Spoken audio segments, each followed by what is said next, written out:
Você chegou no final do mês com aquela sensação de que trabalhou muito, recebeu e no final das contas está sempre quebrado, só esperando um novo pagamento para viver e finalmente ter alguma recompensa? Não sei você, né, mas eu já ouvi muita gente falando isso em alguns momentos. Eu até já falei muito essa expressão, né? O salário pingou na conta e já sumiu.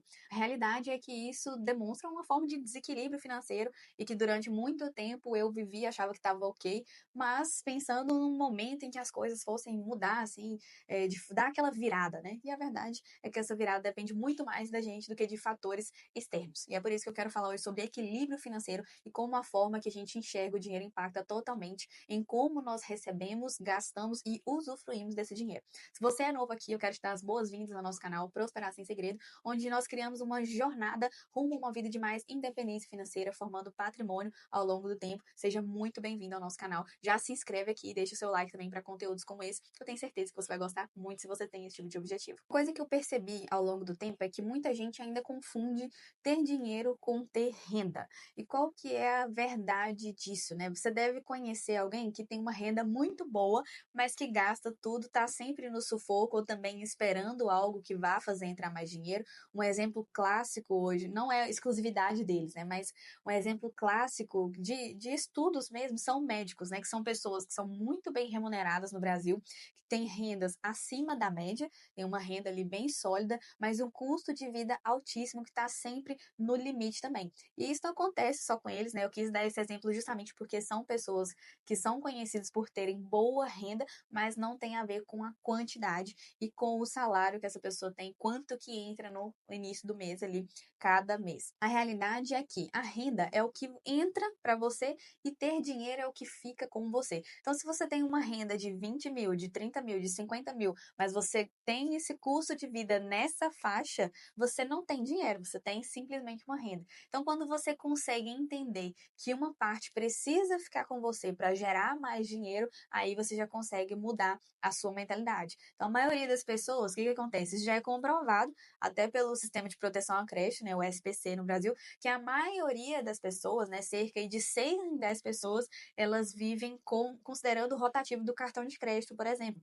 Então, se a pessoa tem uma renda de 3 mil, ela gasta por mês o custo de vida 3.500, 4 mil, já considerando o cartão de crédito como uma forma de extensão da renda. Então, ela não só empata, como ela gasta algo que não é dela e isso acaba virando ali uma dívida. E você já deve ter ouvido falar também, né? Com certeza deve ter algum conhecido daquela pessoa até que usa um cartão de crédito para pagar um outro cartão de crédito e isso vai virando algo ainda pior, porque não vai além da questão só da renda, né? A pessoa consegue aumentar a dívida dela, a questão de juro e contribuir para o empobrecimento, vamos dizer assim. Então, em termos de Brasil, por exemplo, você pode ter uma renda de 10 mil que já está acima da média, né? Hoje no Brasil, as pessoas que têm um salário de 10 mil são pouquíssimas. Você pode estar acima da média, mas ainda ser financeiramente pobre, se você gasta tudo que você ganha e se você estende isso para o rotativo do cartão de crédito, por exemplo. Então, se você tem, por exemplo, uma pessoa, né, o João, que tem um salário de 5 mil e ele gasta 5.500, 6 mil, tem carro financiado, cartão de crédito estourado, ele está vivendo ali abaixo do limite, né, que ele está no negativo. Agora, se você tem outra pessoa que tem a mesma renda, mas vive com 3 mil, 3.500 e usa outra parte ali para pagar as dívidas, né, já está mudando o contexto, pagar as dívidas e começar a formar uma reserva, esse já é um cenário muito melhor, é viver ali dentro dos próprios meios, né, dentro de um padrão de vida que cabe naquele perfil de renda. Isso tudo parece muito óbvio, mas a gente vê que nesse cenário em que quase 50% dos brasileiros estão endividados, em que é comum, não vou falar normal, né, a gente considerar o cartão de crédito como uma extensão da renda, sendo que na verdade você está pagando juros sobre aquilo e aquilo não é de fato a sua renda, tem algo muito errado. E aí a maioria das pessoas, elas consideram um padrão de vida acima daquilo que elas podem pagar. E aí vamos dizer que a maior burrice, acho que não tem outra palavra para isso, né? É quando a pessoa quer sustentar um padrão de vida simplesmente para mostrar para outras pessoas. A gente tem momentos de sacrifício onde você está endividado, onde você passou por alguma dificuldade financeira. Isso vai exigir um sacrifício, mas que você vai ser recompensado lá na frente. É um sacrifício temporário. Agora, se a gente escolhe viver só nesse limite, sempre nesse limite, vai chegar um momento em que esse sacrifício vai ser algo quase que impossível de sair ou que vai demorar muito mais tempo para mudar esse contexto. Então, uma solução progressiva, principalmente num cenário de dívidas, é ter clareza do quanto você deve e criar um plano para isso, né? Primeiro, você vai diminuir o seu padrão de vida e viver ali 1 ou 2 degraus abaixo da sua renda para começar a gerar essas sobras e então você começar a quitar essas dívidas, começar a formar a sua reserva financeira. Essa fase, principalmente de mudança de padrão de vida, né? Quando você aumenta o padrão de vida, é maravilhoso. Você teve ali um aumento significativo da sua renda. A primeira coisa que a maioria das pessoas fazem é subir o padrão de vida porque é confortável, é agradável, você se sente bem, você sente que está tendo retorno. Mas se você sobe esse padrão na mesma proporção que a sua renda subiu, em algum momento aquilo não vai ser suficiente, não vai acompanhar. Mas se você está no momento de dívidas e você decide descer de padrão de vida, não vai ser nada confortável, né? É uma fase de sacrifício mesmo, mas é um sacrifício temporário para você ficar mais tranquilo depois. Sem contar que, se você aprende a viver abaixo dos seus meios, né? Você está mais preparado para ter mais renda no futuro. É por isso que acontece tanta gente, né? De aquela pessoa que tem a mentalidade de receber e gastar tudo, não adianta nada ela ter oportunidades, igual os casos aí das pessoas que se tornam milionárias por conta de loteria. Quantas pessoas dessas ficaram pobres e perderam tudo? Às vezes fica mais pobre do que era antes de ganhar o próprio prêmio da loteria. Então não se trata só de oportunidade ou do quanto de dinheiro, mas sim o que a gente faz com aquilo. E aí que tá o mindset, a mudança mesmo de riqueza para ter esse equilíbrio. O que acontece nessas situações? A pessoa que tem um aumento de renda, que ela passou ali a ganhar mais dinheiro, teve um aumento de salário, ou fez algo que mudou mesmo o contexto financeiro, a maioria das vezes a gente acaba enxergando isso como uma recompensa. O nosso cérebro vai enxergar isso como uma forma de recompensa, como uma forma de prazer, de dopamina, você gastar aquele dinheiro, justamente porque você trabalhou por aquilo, que você foi merecedor daquilo. Então, acaba enxergando o dinheiro só como uma recompensa, sempre ele comprando coisas para se sentir bem, ou seja, gastando mais com alimentação, ou passeios, experiências, enfim, formas de se recompensar. E aí a mudança está em você enxergar o dinheiro como uma ferramenta. Quando você enxerga o dinheiro como ferramenta, você sobe um degrau de maturidade financeira mesmo, porque é aquela questão de você viver abaixo do seu padrão, abaixo da sua renda, para você se preparar para o momento em que você vai conseguir receber mais dinheiro, porque se você receber os 2.000, você vai gastar os 2.000, receber 5, vai gastar os 5.000 da mesma forma. É aí que está a forma de você enxergar como uma ferramenta para gerar mais dinheiro. É um dos maiores ensinamentos, por exemplo, do livro Pai Rico, Pai Pobre, do Robert Kiyosaki, onde ele fala da forma como os pobres enxergam o dinheiro e a forma como os ricos enxergam o dinheiro. O que ele diz é assim: ele fala, a diferença entre os ricos e os pobres está na forma como enxergam o dinheiro. Os pobres trabalham por dinheiro, os ricos fazem o dinheiro trabalhar por eles.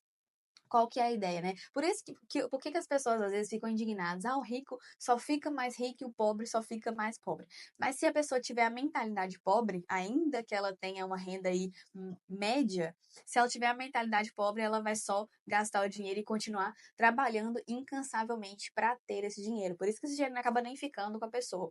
E quando ela enxerga o dinheiro para trabalhar por ela, todo o dinheiro que entrar, ela vai enxergar uma forma de gerar mais dinheiro. É aquela ideia, né? Às vezes, se você colocar 10.000 reais na mão de uma pessoa com a mentalidade pobre, o que ela vai fazer? Ela vai comprar um iPhone o mais top, o último lançamento, enquanto o outro vai gerar aqui, formar o rico, né? Vai fazer tudo para transformar aqueles 10.000 em 50.000, em 100.000, em formas de multiplicar esse dinheiro. Esse viver um degrau abaixo da sua renda, abaixo dos seus ganhos, qual que é a ideia disso? A maioria das pessoas tem pavor disso porque já enxergam isso como uma forma de se privar. E por natureza a gente não quer se privar mesmo. A gente acaba afastando essa ideia de escassez, afastando essa ideia de ter que se privar, de fazer sacrifício, né? O nosso organismo, o nosso cérebro não quer fazer isso.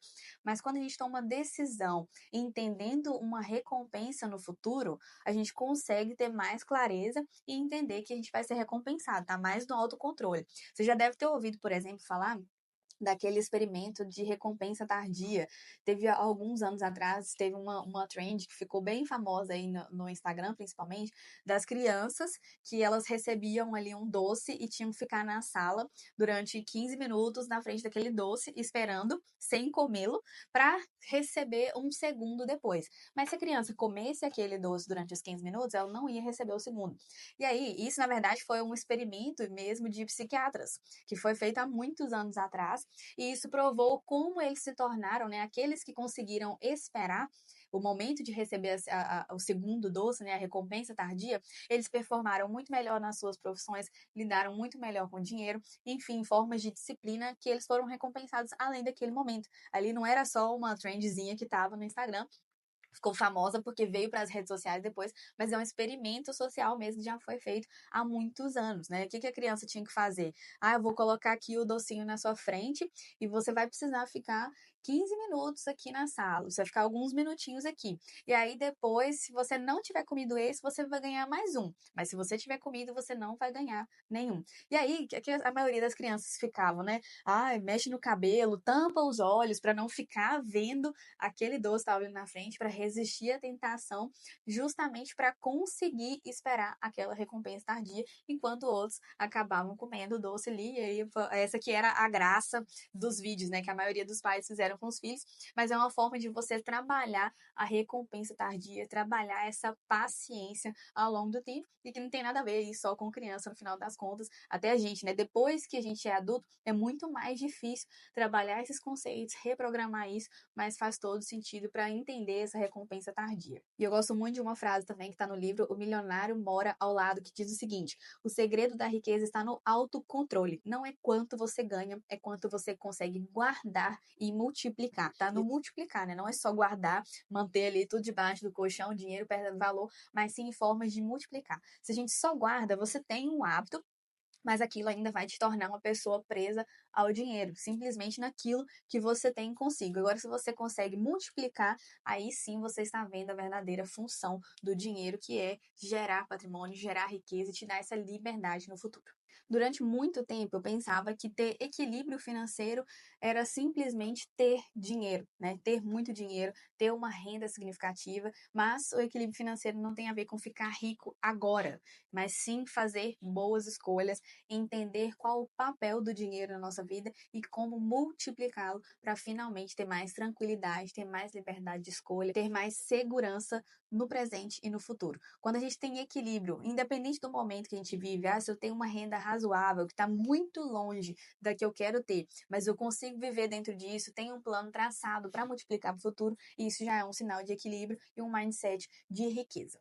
Muita gente pensa que se privar é só juntar dinheiro e investir para finalmente viver quando tiver velho. Só que quando a gente tem mais clareza disso, gera esse equilíbrio desde cedo ali, com uma renda razoável, você tem a consciência de que você sim está sendo protagonista do seu futuro. Eu tenho mais visão, mais tranquilidade, posso dormir pensando que eu não estou simplesmente pagando boletos, trabalhando para receber, gastar, trabalhando, receber, gastar, aquela famosa corrida dos ratos que a gente tanto reclama, mas pouco age para mudar isso. Então, eu acredito sinceramente que se você chegou até aqui, você é uma pessoa que já consegue visualizar isso e que está pronto para mudar e agir, tomar os primeiros passos para transformar esse cenário. Eu espero que você tenha gostado desse vídeo, que tenha feito sentido para você, e mais uma vez eu te lembro de se inscrever aqui no nosso canal, que é muito importante para mim, e também deixar o seu like. Eu te espero no próximo vídeo e até lá!